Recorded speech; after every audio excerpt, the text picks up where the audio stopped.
Now with families keeping up the fight for their loved ones, more than 64,000 claims for assistance have been made by survivors and their families to the Victims' Compensation Fund. Now, 20 years later, the claims keep coming in. ABC's Phil Lipoff has the story. This morning, 20 years after the worst terror attack on American soil, so many who were there that day are still getting sick. And there is a push to let people know the Victims' Compensation Fund is still available to them. Unfortunately, we continue to get calls every day that somebody was diagnosed with cancer, that somebody has passed away from a 9/11 illness. Phil Alvarez's brother, Lou, was an NYPD detective who responded that day. It wasn't until 15 years later that Lou was told that he had a 9/11 related cancer. He had cancer of the colon, cancer of the liver, and it was stage 4 because it had metastasized from one to the other. Lou died in 2019, but not before testifying to Congress about the need for the Victims' Compensation Fund to widen its ability to help. Alongside comedian Jon Stewart, this was Lou shortly before he died. I should not be here with you, but you made me come.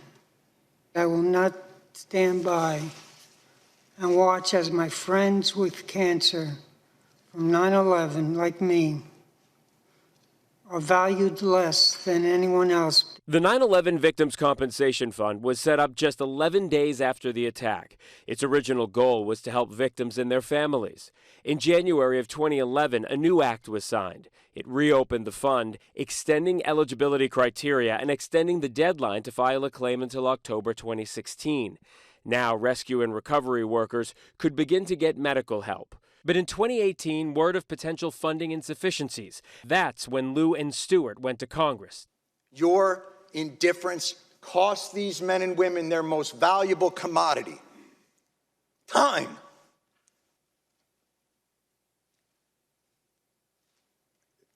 It's the one thing they're running out of.